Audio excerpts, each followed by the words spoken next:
Welcome to Take 5, your 5-minute inspirational message from Solid Rock Drogheda. Children in the United States remember the date 1492 for one reason. They learn about Christopher Columbus, and they are taught a rhyme in the classroom. In 1492, Columbus sailed the ocean blue, because that was the year when Christopher Columbus set sail to discover America. Not that America really needed discovered, because there was already lots of people living there already. However, 1492 is remembered in Ireland for a different reason.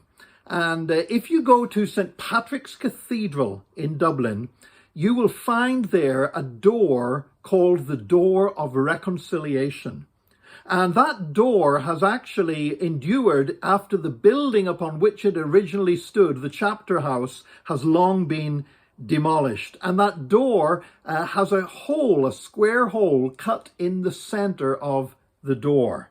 And the story behind it is this, that in 1492, there was a feud going on between the Butlers, who were the Earls of Ormond, and the Fitzgeralds, who were the Earls of Kildare. And James Butler and his troops were outnumbered and sought sanctuary in the chapter house of St. Patrick's Cathedral. And so Gerald Fitzgerald and his troops basically had the place surrounded, and they could easily just have starved them out and waited until they had the opportunity to get their man. But Gerald Fitzgerald decided that he would try to bring about reconciliation between the Butlers and the Fitzgeralds.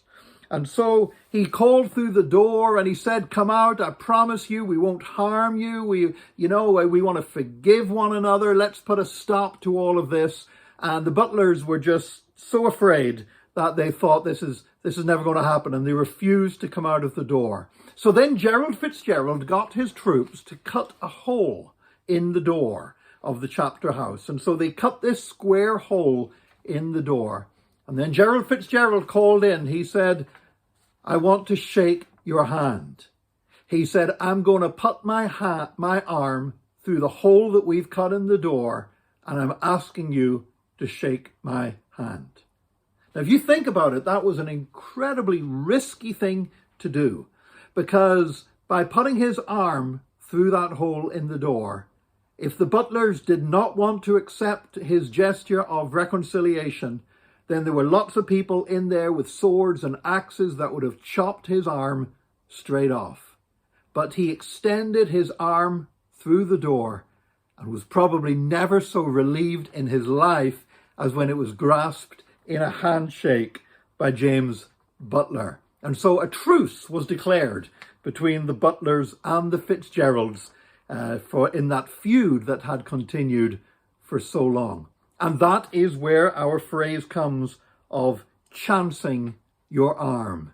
That he literally chanced his arm in order to bring about reconciliation.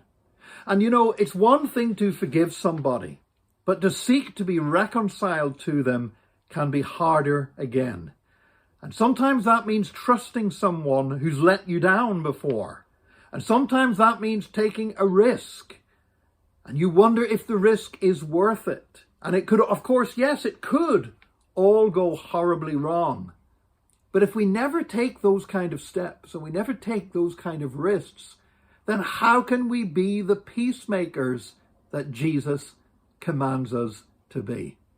And so I thank God that 1492 is remembered in Ireland, not whenever Christopher Columbus decided to set sail for America, but I thank God that 1492 is remembered as the day whenever a man took an incredible risk in order to bring about reconciliation. And I'm grateful that the authorities at St. Patrick's Cathedral, even when the chapter house was knocked down, have seen fit to preserve the door of reconciliation to remind us of the call of Jesus upon our lives to be peacemakers. And I pray that today you and I will be peacemakers who will extend the hand of reconciliation even to those that do not seem worthy of extending such a gesture of friendship. and forgiveness. May God bless you today, and please join us again next time for another Take 5, your 5-minute inspirational message from Solid Rock Drogheda.